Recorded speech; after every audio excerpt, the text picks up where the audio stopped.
Bonjour mes chers amis et Shavua Tov. Alors aujourd'hui le roi Salomon va nous donner des conseils, des enseignements comme on l'a déjà vu depuis le début de ce livre de Michelet extraordinaire.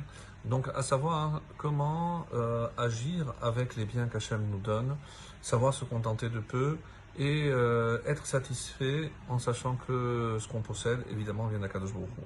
Et c'est dans ce sens-là donc que nous verrons déjà avec le verset 16, donc on commence le verset 16 aujourd'hui, toujours dans le chapitre 15, qui dit Tov me'at be'irat Hashem me'otzar rav u'mehuma bo.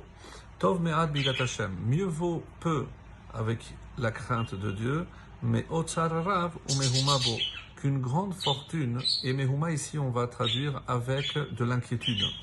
Mais de l'inquiétude avec.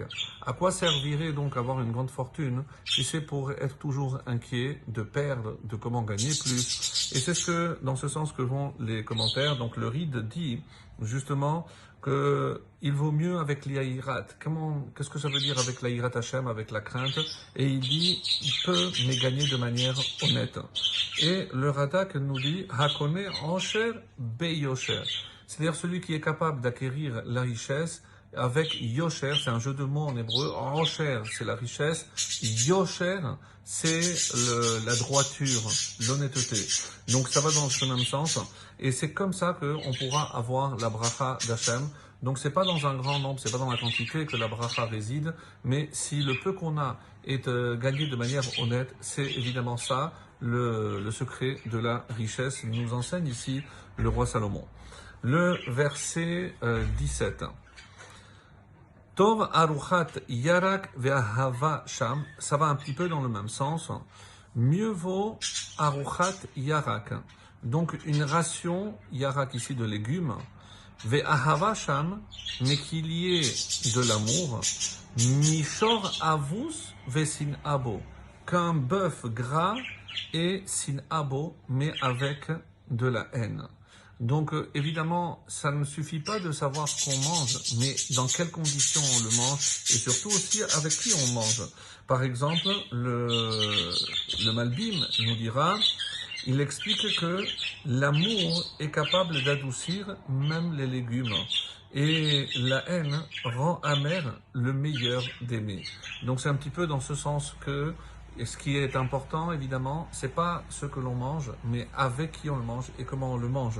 Et il vaut mieux manger avec, on va dire, avec quelqu'un qu'on aime.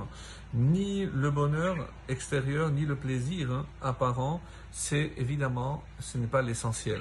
Donc l'essentiel, c'est évidemment que on soit avec des gens que l'on aime, qui nous aiment, et peu importe qu'on mange, même si c'est un repas frugal, même si c'est des légumes.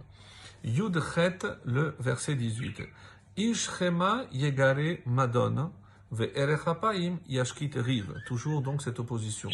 Ishchema, donc c'est un homme qui se met facilement en colère, donc un homme irascible. Yegare madon, il provoque la dispute. Pour un rien, quelqu'un qui aime la dispute, donc va trouver toujours un prétexte pour se fâcher ou se disputer avec quelqu'un.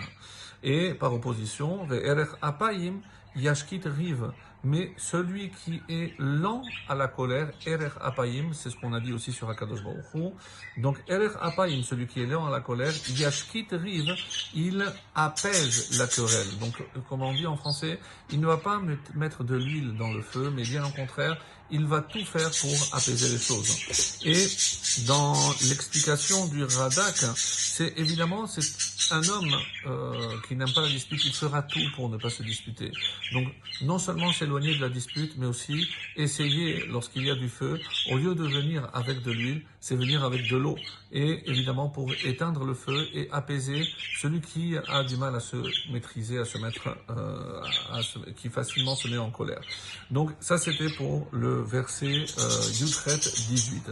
Et on termine pour aujourd'hui avec le verset Yudtet, le verset 19. Alors, Derech Aratzel Kim Suchat Hadek Ve'orach Yesharim Seloula. Donc ce sont des mots difficiles, comme on le dit souvent, qui nécessitent forcément d'un commentaire pour donner un sens cohérent à l'ensemble du texte. Alors, ça donne Derech Asel, le chemin du paresseux, Kimsuchat Chadek, c'est comme une haie d'épines, donc comme une barrière qui est constituée d'épines. Ve'orach Yesharim Seloula, mais, toujours le mais par opposition, la route des hommes droits, Seloula, elle est aplanie. Et c'est Rashi qui nous explique le chemin de Esav par rapport au chemin de Yaakov. Il dit le chemin de Esav, c'est comme, on a vu, de la laine qui est dans les ronces. Comment? Pour l'extirper, évidemment, on va rester, c'est extrêmement difficile de l'enlever. Et le Radak rajoute des embûches qui empêchent d'avancer. Donc ça, c'est pour quelqu'un qui n'a pas compris que le but dans ce monde, non seulement c'est d'avancer, mais de le faire de la manière la plus honnête et la plus droite. Excellente journée et Shavuot Tov.